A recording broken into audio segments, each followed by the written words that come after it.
Hi everyone, and welcome back to the Offsite channel.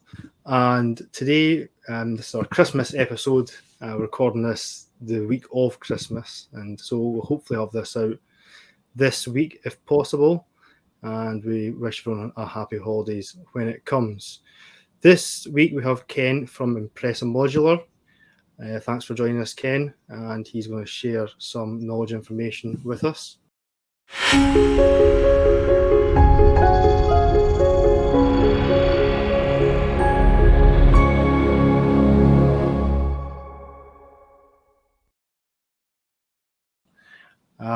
So Ken, just wonder if you can give us a quick introduction to yourself before we have a discussion. Okay, well, I'm Ken Semler. Company's really Impressa, and I do a number of things. I have Impressa Modular, where we do nationwide custom home building through probably 20 plus partner factories. I'm a turnkey builder in a number of areas. I actually franchise our company, so we have a number of franchises up and down the East Coast.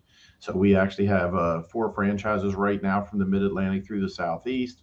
And I also have a modular factory in South Carolina, Impressa Building Systems, and we do really sales to developers and builders, not custom manufacturing, but more production manufacturing out of that facility. And I also have a magazine, Offsite Builder. So I publish a magazine in my spare time. So it keeps me busy. Yeah, absolutely. Must be a passion then if you're doing that in your spare time as well. It is. I like it. I like this guy. Yeah, absolutely. So yeah, thanks for coming on, and just coming on from what we had Gary on previously, and sharing his he called himself an observer. So it'd be interesting to hear what your thoughts are as a current manufacturer and involved, as well as an observer in your magazine as well. So yeah, one of the topics would be interesting to hear is the difference between single-family homes and multifamily. Mm-hmm. If you give us a viewpoint on that. Well, I mean, right now, modular for single family, that's where modulars really started at with where I started at with it. In the U.S., modular for single family has been really driven by custom builders in the Northeast instead of production, primarily because most of the builders in the U.S. that build are small builders. They build 5 homes a year or less. That's the nature of the hyper fragmented housing industry. But I think what we figured out is the benefits of modular when you do the same thing over and over again. And many of the custom factories have their pricing model that's built on custom home building. The multifamily model is how many boxes can I do that are the exact same box time after time.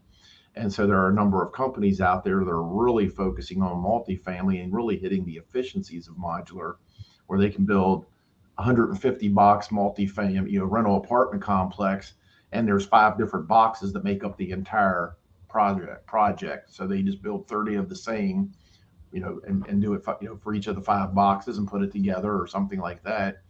And so again, modular has really found its way definitely in the multifamily. I stick primarily with single family or small projects. That's just where we found our niche. Are you turning work away? How's it looking with your volume in single family? How's that? So for the custom side, I guess here in the U.S. It's been, I guess we saw a drop from the entry level because interest rates increased, but we also do a lot of custom work, and we really haven't seen the drop in that. Our customers that are here, when you have money, you have money.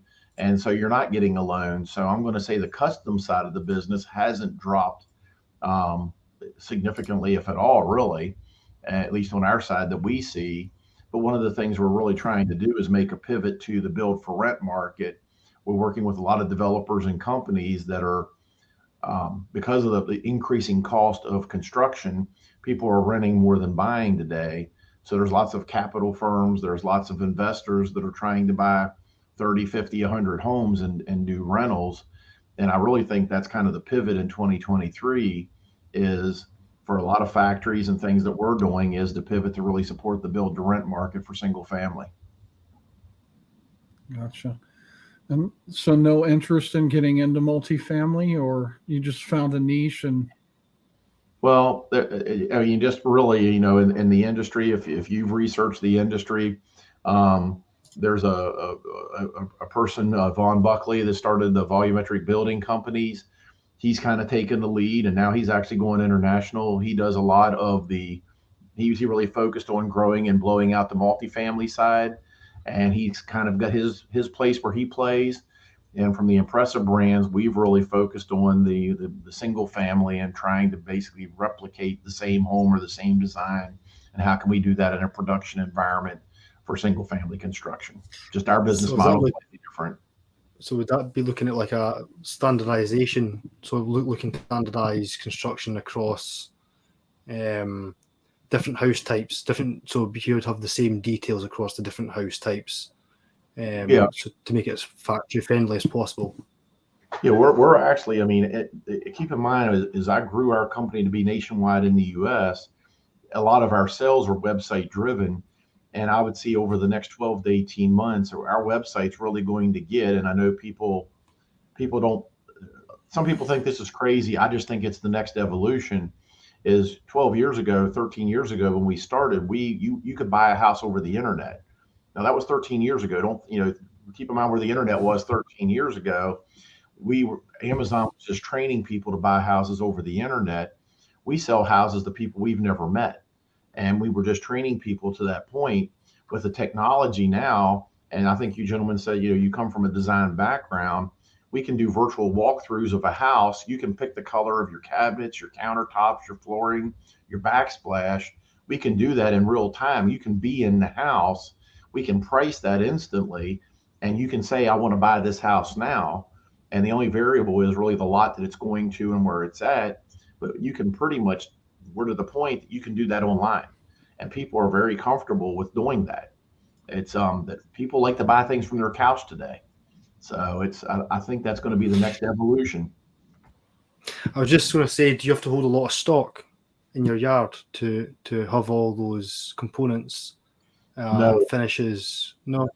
It's really just in time from the, it did impact supply chain. Now we're seeing a lot of that rectify itself. We're still dealing with rising prices, but our goal is to minimize the finishes so that, in essence, say we have 4 interior finishes and that's it. And so the customer can, quote unquote, customize their house, but they can't build a custom home. So as long as they choose our standard finishes, which we just give them, it's amazing. As a custom home builder, and that's where our roots were at. Your nature is to give everybody a choice to do everything. What we're kind of seeing today is people would like a choice, but they want a choice between A and B, not between A through Z. So if we have great design, minimize the amount of finishes, and it's great no matter what, but we have it designed so you can't go wrong. It's color coordinated. You get to customize it. You feel like you've got a custom home, but it was really something we could production build in a factory. Yeah, nice. Sorry, Chris, on you go. Yeah, I was going to say, I mean, it's everybody wants to design and build their own home. I mean, let's face it, if you can make it easily accessible through the internet, there's no reason you have to meet your customer. I mean, it's just the way that our world is going today. So that's very, very encouraging to hear that. Yeah, we've sold a number of homes where we didn't meet the customer for the first time until it was behind us on a truck that we were delivering to their site. That was the first time we physically met them. So, I mean, people don't believe you can do that, and there are people that do that every day. So looking to a subject of custom modular and then production, what are the big differences between the two as a manufacturer? Well, I would say, like, for example, again, here in the U.S. in the Northeast, there's a big density of factories in Pennsylvania. And over the years, because they tried to serve developers, they ended up serving a lot of custom builders and smaller builders. The market was driven to become custom. And if you're trying to compete in that market, the more custom you can become, the more capabilities you develop, the more builders you get. And so I think the Pennsylvania factories really got they're building snowflakes. Everyone's different, and they got really good at building snowflakes, and that's great. But it's not really taking advantage of the advantages of modular, but it's serving a need for a custom home builder. And I think we're seeing the market pivot a little bit, where we're starting to finally see developers who historically have always just done what they always do. They just want to build it the same way. Some of them have come across panelization, but for the bulk, they're doing stick building outside. And I think we're starting to see some of the production builders. When I say semi-production, I'm not talking the top 10. They're trying to struggle, and they're finding out and learning. But I would say that second tier builder, that production builder, they're really trying to use modular as to level the playing field. That they're struggling to compete price wise with the big guys, and I think they're looking at modular as a way to get resources, because let's face it, the big guys are sucking the subcontractors out of the markets, and modular helps them level the playing field to build in markets they might not otherwise compete in. And so it's a great opportunity and it takes advantages of the modular world in manufacturing. I think another thing that's lost on people is modular manufacturing isn't construction, it's manufacturing. We've taken a construction process and turned it into manufacturing. A factory isn't a builder, a factory is a manufacturer. So they do manufacturing very well. Once it goes out the door and now it's in the mud, that's building. That's unlevel, it's in the rain, it's in whatever. And so I think modular, again, allows you to take the precision of manufacturing into a production building environment, where I think they really fold together nicely. Yeah. So would your customers typically have their foundation set ready for you just to turn up and take it off the truck and stick it down? Yeah, it's all over the place. I mean, we have the divisions, like I said, where we're selling nationwide. Most of the time there's a local contractor that's worked at that site, and my team works through the design, order, delivery, and set of the house. And so just like you said, the foundation, we arrive, there's a foundation there with a sill plate. We manage the set, the crane, the delivery. We get our house off, get it up, get it under roof and ready for what I call a straight down rain. Then we have customers in a number of areas with our franchisees and I'm going to say our internal franchise operations, our company owned franchises. We do turnkey. Basically, the customer points to their lot and says, call me when you're done.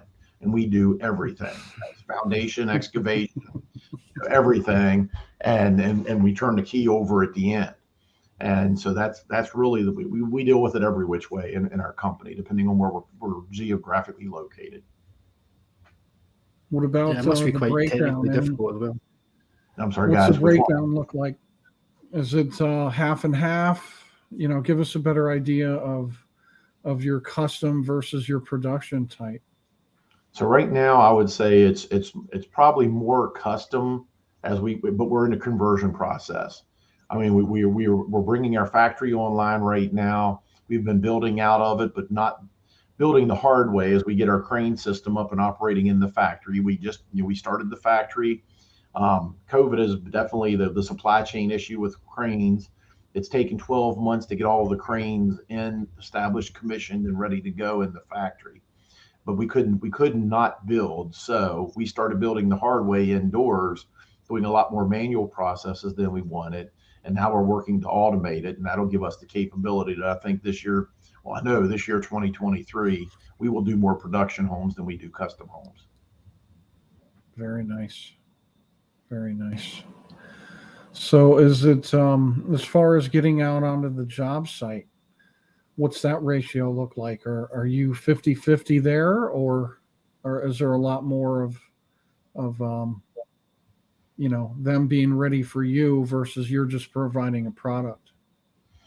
No, I think this year, as we get the factory online, I mean, our factory has the ability to do 500 homes a year, and so we'll do over 100 custom homes a year, which is a substantial amount of custom homes. Again, everyone's a snowflake. It takes substantial effort to do custom homes. But I think as we get the factory online and get the cranes, production, is going to be where it's at, and we're going to be working with a handful of developers that I think we're going to deliver, 35 to 100 homes a piece to these I'm going to say second tier developers that are finding their way to modular construction. Very nice. So for our next topic, yeah. So typically, our offsite is panelized. There is modular out there, but depends on what nation of the UK you're in as well. So in Scotland we have 80% we use timber frame, and in England it's around 20%. So the converse is true for England in relation to timber frame. Modular, there's only a few companies really that do it, but everyone seems to want to do it, if you know what I mean. Mm-hmm. So it depends, and Gary was right in what he said in our previous podcast that you need the experience to be able to do it well, I think. And I'm just wondering if you find that the same over in the US where you are as well, Ken, and try to find the right experience of people to have a successful operation. It's quite difficult, isn't it? It's it's one of those things that right now it's funny, and I tell people in the 2019 we were talking in the before we started, the 2019 International Builder Show. I do a lot of presentations and speak at the show, and it was full, but there were still some empty seats. In 2020 at the Builder Show, it was almost standing room only. By 2020, they skipped 2021 because of COVID. In 2022, you couldn't get another person in the room at my presentations. And I tell people, I'm not that good of a speaker, but I mean, the interest in modular, was visible. You could see people were hungry for the information. They're coming to the presentations. So now the money's coming in. People are wanting to start a modular factory, start an offsite construction factory. And then that gets to where you're talking. All of a sudden, there's a lot of people starting factories, and there's people who say they know modular, but there's limited people that I'm going to say are experts that really have done it, know it. And it's very different to start a factory versus operate a factory. So when you're operating a factory, okay, great, everything's already, and you can kind of keep it between the guardrails and fine tune it. But when you start a factory, everything is new. You have to define your line processes. You have to define your equipment, what machines, what saws. There are so many decisions, and then you have to make it all operate efficiently. And that's not a trivial process. And I will tell you, there's probably a handful of people that can do that. So yes, I mean, trying to get factory started successfully, it's not for the faint of heart, guys. No, and actually, do you know something that's interesting? This week, the Scottish government has said that they're going to be pushing for passive house as the building standard in Scotland. So, quite in the next, don't know how, there isn't a time scale on it, I'm not that I'm aware of, but the next few years, they want all new housing to be to passive standard. And I'd be interested to know what you think about being able to achieve that standard in modular and how technically difficult or not that would be to achieve. So this is where we start having the definitions or the terms.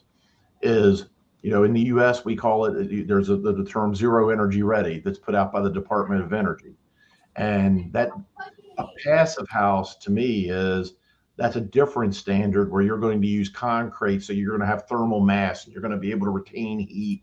There's a lot of different connotations to me to a passive house versus what I think most people really think about is a zero energy ready, where I can get a house to be so energy efficient that with a little bit of solar or some kind of wind and an ability to store it, that house uses a net zero. The net amount is, it might be, metering where I overproduce in the day and have to, pull it off the grid at night.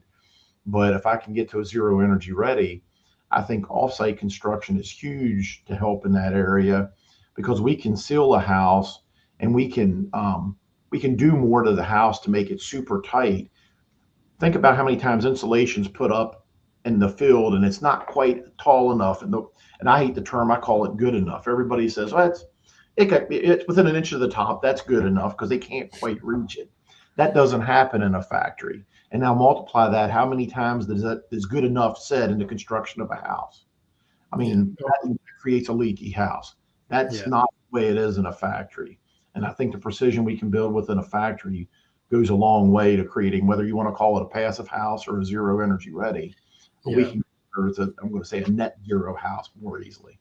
Because I think that I said, so what they actually said was a passive house or a Scottish standard. So because I think the certification of passive house is quite onerous. I think it's quite a difficult thing to achieve. Well, and there's a lot of unique requirements to the passive house that we just don't typically do when we're using modular construction. Again, it's the end result. Are you doing it because you have zero energy? And that's where I look at it. Yeah, so it is a technical challenge, I think, and I don't think that government ministers always quite understand that they need to build houses at volume, and putting hurdles in the way for whatever reason. I mean, like you say, you get a zero energy house, you can do that without a certificate, happy days. But when you start bringing, third party certification in, that adds cost to everyone and time, and it's difficult. So I don't know. We'll see how that one goes. But is there any particular states that you find are a bit more conscious about the energy performance than others? Well, we see it, in states and sometimes down to the community level. I mean, for example, Maryland right now. Maryland in the U.S. is we have to do a 3 ACH 50 on a blower door test on every house. We have to do residential sprinklers in every house. We have to put a sprinkler system in every residential house that's built. California is a lot the same way. But then as we get up into like Vermont, Massachusetts, we call it stretch energy code. We have to wrap that house. So we have a 2x6 cavity. And even if you can do high density R22 or whatever insulation in that 2x6 cavity, you still have to wrap it with an R5 type foam just to get to what we call the stretch energy code for those areas. So Vermont's got, they adapted a similar code, a year or two ago. So it's getting spotty around the U.S. More and more are doing it. Sometimes it's just the simple act of measuring it. You have to do a HERS rating, or you have to do a blower door test, and they may be a little less. The hurdle may be lower than Maryland. You may have to do a 5 ACH 50 or a 7 ACH 50. But Maryland right now you got to do a 3 ACH 50. Some places you just have to do the HERS rating and report back what you scored. Yeah. So actually, talking of building system, without giving away any of your IP or anything like that, so you're out of three, so you'd have timber frame, SIPs, or light steel gauge, light gauge steel. Is there a preferred building system you like to use for modular, or do you just happy to use whatever is required, or is there a particular benefit to going with any of those types of systems? That's kind of an all over the place answer for that. Is at least in the U.S., what you call timber frame, we call wood frame or construction. Primarily, I would say 95% of all the factories I know that do residential or wood frame or timber frame construction. But on the flip side, on the multifamily side, probably 80% of those are lake gauge steel construction. It seems the more commercial multifamily has gone with steel. Typically steel, at least what we've seen historically. Now, again, these last 2 years, kind of all bets are off. It can be all over the place. But historically, lake gauge steel construction for residential drove the cost up 25%. Mm-hmm. And as a single family homeowner, they weren't willing to pay the lift to go to a lake gauge steel for something they couldn't perceive. I mean, if I ask most consumers today what's behind your wall, 99% have no clue. Yeah. So if they don't see a clear advantage, they're not willing to pay for it. And I can't tell them a clear advantage to go to lake gauge steel. In all honesty, I mean, you've got thermal bridging. I've got all the different things that I don't have as much with wood. So can I build a just as much or better energy efficient house with wood? Yes. In my mind. I agree. I'm sure if there's a light gauge steel guy here, though, he'd give us a hard time. Actually, one of the things that they say as well, the circular economy, you can melt the steel down and use it again, which is a bit difficult to do with timber that's full of screws and nails, I suppose. So I don't know too many people taking houses apart and reusing them. no. Yeah. I suppose you could reuse one of yours. You could just pick it up and move it somewhere else. So there you go. Yeah. Do you find the rental market? How do you find that? I've moved this off. How do you find that?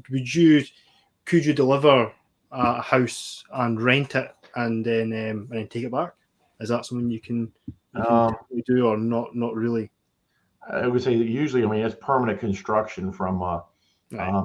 That's typically the construction we're doing. Just like any house, a house is in the way of a highway. Yes, you can pick it up and move it, but we're typically putting a house in as permanent construction, and that's what we're doing.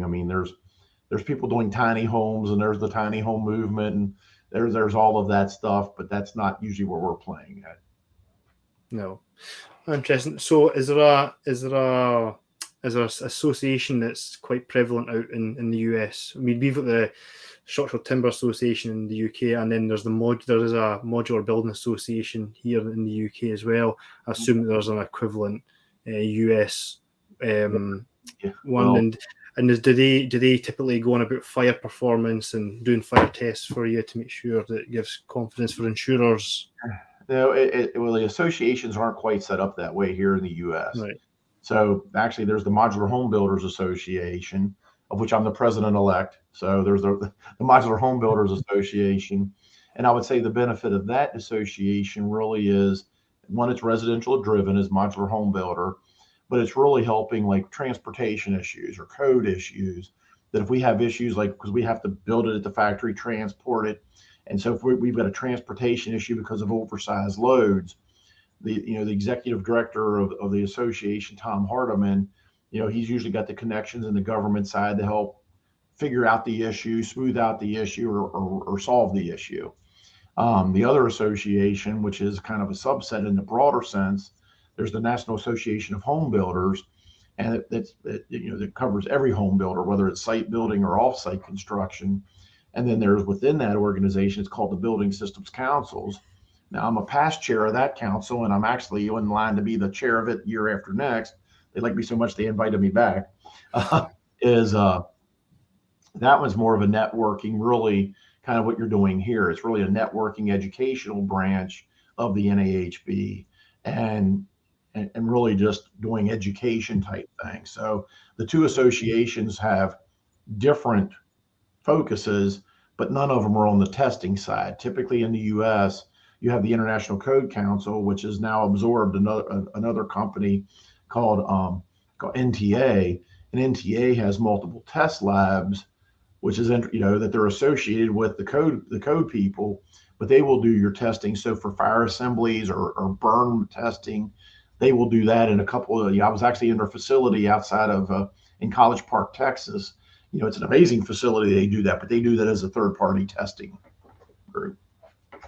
That's really interesting. Yeah, I was just interested to see the association's roles and the benefit for the members that it brings, and for people that want to find out more as well. So I guess just closing out, Ken, would be interesting to hear what you think we'll see in the new year from your perspective as a manufacturer, what you're expecting for 2023. Just the real quick predictions. I think we're going to see more build to rent construction, like I was saying earlier, take place in 2023. I'm hoping that, I think from an industry perspective, as a proponent of the modular and the offsite industry, I always tell people that in all the past, every time we kind of entered an economic recession, it would kind of, just like it does with a lot of, our advantages or growth in the construction industry overall, it kind of lops the head off of all your progress, and you kind of start over. And now we've got to start climbing that ladder again. This last, because of COVID, I think actually offsite construction got a boost.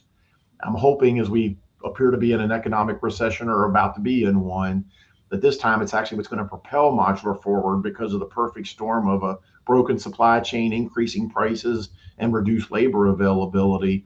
that I think that's going to propel us over the top this time. And that's really what I'm hoping to see at the International Builder Show this year is I think we're going to have a lot of developers and a lot of production builders really taking a serious look at saying we aren't getting it done. Their time frame to build homes is going from 45 days to 6 months, and they can't make money that way, and they've got to find a better way. And I think they're going to start really seriously evaluating off-site modular construction. And so I think that's what we're going to see in a big way. I think we're going to see factories try to come on board. Now, again, we talked earlier with less resources, so it's going to be a challenge. And I think, the people with the money need to find the people with the experience to be successful bringing on new factories. So I think it's going to be an interesting year in the off-site construction industry. I'm happy to be here. I want to see how it ends at the end of 2023. Yeah, exactly. Well, hopefully it'll all be fine. So I'm hoping so. But no, thanks a lot for coming on, Ken. It's been a great guest, and I apologise for my dodgy connection. Turns out my computer was doing an update, so it decided to do that when we were doing this, and that's quite irritating. But hopefully I didn't miss too much. But yeah, thanks a lot for coming on, and thanks to everyone who does watch these for viewing our podcasts over the past. I think it's been 8 months, Christopher, has it? I think it has been since May. I think it was May. Anyway, we started doing these, so hopefully everyone's enjoyed that, and the guests enjoy sharing their experience and knowledge with the viewers. And we're open to suggestions. If anybody has any ideas, feel free to email us at the offsitechannel@gmail.com. If you're interested in being on, or if you have any suggestions on more educational resources we can provide. Perfect. So, happy holidays, everyone, and we'll see you in the new year. Happy holidays.